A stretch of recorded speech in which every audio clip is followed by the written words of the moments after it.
Axşamınız xeyir, hörmətli iştirakçılar. Hər birinizi kreativ düşüncə tərcümemiz adından salamlayıram. Bugünkü təlimimizdə bizə dəyərli biliklərini paylaşacaq olan təlimçimiz Nərmin xanım aramızdadır. Məqsədimiz sizə faydalı biliklər təqdim etmək, praktiki yanaşmalar öyrətmək və gündəlik həyatınızda tətbiq edə biləcəyiniz bacarıqlar qazandırmaqdadır. İnanırıq ki, bu görüş sizin üçün həm motivasiya edici, həm də faydalı olacaq. Xoş gəlmisiniz. Sözü veririk Nərmin xanıma. Axşamınız xeyir olsun. Hər birinizi salamlayıram. Ümid edirəm ki, yaxşısınız. İlk növbədə təlimimizə xoş gəlmisiniz. Əvvəlcə başlamadan öncə özüm haqqında qısa məlumatlar vermək istəyirəm və təlimimizin gedişatını bir dəqiqə bildirmək istəyirəm sizə ki, təlimin sonunda sual-cavab sessiyası olacaq ki, suallarınızı da ünvanlaya bilərsiniz. İlk növbədə adım Nərmin Namazlı. Məni bir çoxlarınız Instagram üzərindən Narita kimi tanıyırsınız. İngilis dil müəllimiyəm. 7 ildir ki, İngilis dil müəllimi kimi fəaliyyət göstərirəm və bu sahədə artıq demək olar ki, bir çox təcrübələri qazanmışam. Xaricdə təhsil olsun, xaricdə işləmək olsun və s. Ona görə də bugünkü təlimimiz əsasən ingilis dili və ingilis dilini inkişaf etdirməyin yolları, həmçinin ingilis dilində karyeranın rolu, hansı ki ingilis dilində karyeranı necə inkişaf etdirə bilərik, bu haqda olacaq. İlk növbədə qeyd etmək istəyirəm ki, bildiyiniz kimi ingilis dili qlobal dillərdən biridir, ən çox istifadə olunan dillərdən biridir və hal-hazırda dövrümüzdə aktualdır. Fərqi yoxdur, siz ingilis dili bilirsinizsə, həm Azərbaycanda, həm də ölkə xaricində də çox rahat şəkildə işlər tapa bilərsiniz. Ona görə də, yəni indiki dövrdə ingilis dili öyrənmək sizə bir neçə qapıları eyni anda açma şansını əldə edir. Bu, istər humanitar peşə üzərində olsun, istər texniki peşə üzərində olsun, fərqi yoxdur, yəni hər sahədə kömək edir. İlk növbədə başlamaq istəyərdim, ingilis dilini öyrəndikdən sonra, məsəl üçün, məqsədimizi necə müəyyən edə bilərik? İş tapmaq olsun, hansı karyera yoluna yönəlmək olsun. Əlbəttə ki, hər şey sizin məqsədinizdən asılıdır. Siz xaricdə mi işləmək istəyirsiniz, Azərbaycanda mı işləmək istəyirsiniz? Bu çox önəmlidir. Məqsədi öncədən bəlirləmədən ingilis dilinə başlamaq sizi yarı yolda saxlayacaq deyə bilərəm. Ona görə ilk növbədə ən önəmlisi məqsədin öncədən müəyyən edilməsidir. Məsəl üçün, xaricdə işləmək istəyirsinizsə, bu hansı ölkədir? Yəni, mən xaricdə işləmək istəyirəm deyib də sıfırdan ingilis dilinə başlamaq o qədər də aktual və keyfiyyətli bir yol sizə verməyəcək, yol xəritəsi verməyəcək. İlk növbədə hansı sahədə işləmək istədiyinizi və həmçinin də hansı ölkədə işləmək istədiyinizi öncədən müəyyən etməlisiniz.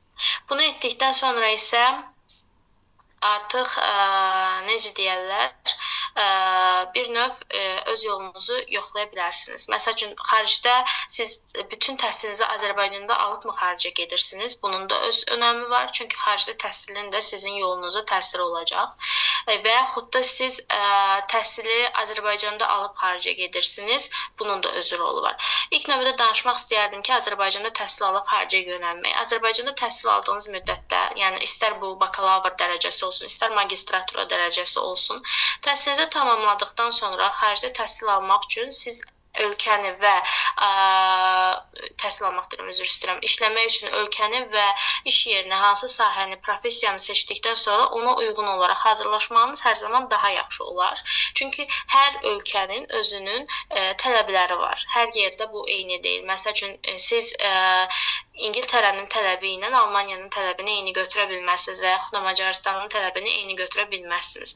Ona görə də ilk növbədə tələbləri müəyyən etmək lazımdır. Bu təkcə xaricə aid deyil, Azərbaycanda da eyni səviyyədədir. Hansı sahə üzrə çalışmaq istəyirsinizsə, o tələblərə uyğun olaraq da getməlisiniz. Bu tələbləri öyrəndikdən sonra tələblər dedikdə nəyi nəzərdə tuturuq? Beynəlxalq sertifikatlar olsun,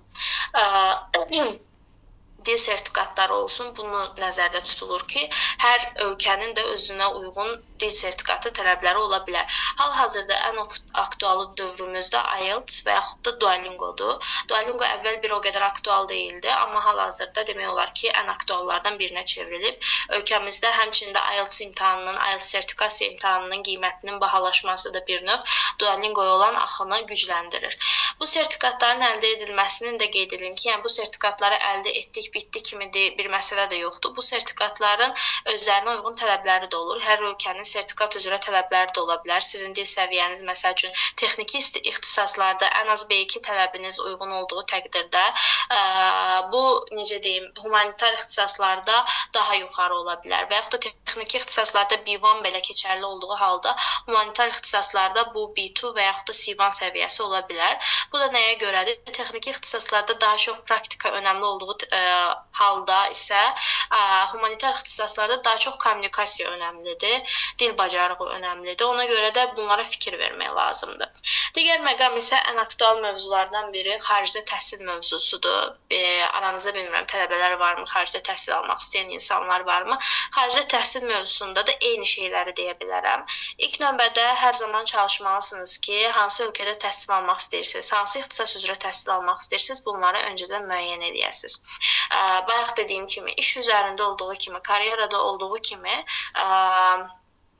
təhsildə də hər ölkənin özünə uyğun tələbi olur. Ölkə ilə yanaşı universitetin özünə uyğun tələbləri olur. Bəzi universitetlər yalnız IELTS sertifikatı qəbul edir, bəziləri Duolingo qəbul edir, bəziləri hər ikisini qəbul edə bilər. Həm IELTS, həm Duolingo, TOEFL sertifikatı da buraya aiddir. Və bəziləri də ola bilər ki, sertifikat qəbul eləməsələr belə müsahibə, yəni intervyu ilə sizin dil bacarığınızı ölçməyə çalışırlar. Hansı ki, bu həqiqətən də önəmli məqamlardan biridir. Yəni sertifikatınız olmasa belə sizin intervyuda iştirak etməyiniz önəmlidir.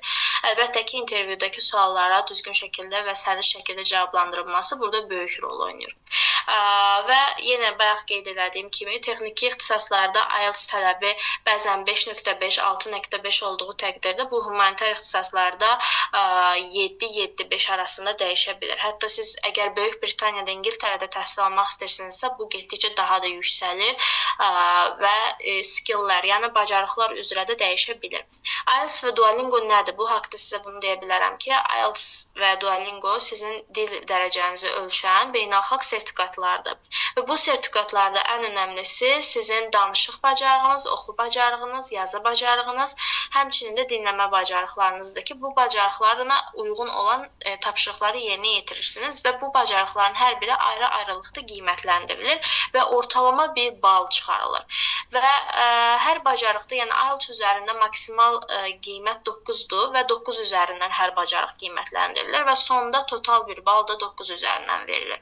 Duolingo'da isə bu tamamilə fərqlidir. Bu 160-dır və hər bacarıq da yenidən 160 üzərindən qiymətləndirilir və total 160 üzərindən bal çıxarılır. Və məqsədimizə diqqət etməli olduğumuz dedikdə ən sonda bunu qeyd eləmək istəyərdim ki, nəyə görə həmişə zaman deyirik ki, yəni harda oxumaq istədiyimizi, nə oxumaq istədiyimizi və yaxud da harda işləmək istədiyimizi, hansı sahədə işləmək istədiyimizi öncədən bilməliyik ki, ona uyğun olaraq hazırlaşaq. Bunu nəyə görə deyirik? Çünki xaricdə təhsil almaq istəyən tələbələrdə qarşılaşdığımız bir şeydir ki, bəzən bacarıqlar üzərində tələblər qoyula bilir. Məsəl üçün, sizə ortalama IELTS-ın 6-5 istəyə bilər hər hansısa universitet, amma qeyd edə bilər ki, writing bacarığında ən az balınız 7 olsun. Bu, yəni tələb oluna bilir. Və yaxud da qeyd edə bilər ki, speakingdə ən az bacarığınız 6-5 olsun. Yəni, buna görə də, məsəl üçün, hər bacarıq üzrə tələblərin nə olduğunu da bilməkdə fayda var ki, ona uyğun olaraq roadmap-inizi, yəni yol xəritənizi bir növ çıxara biləsiniz. Digər ən önəmli məqam isə əlbəttə ki, sertifikatların əldə edilməsidir. Dövrümüzdə demək olar ki, hər sahə üzrə sertifikatlar çox önəmlidir.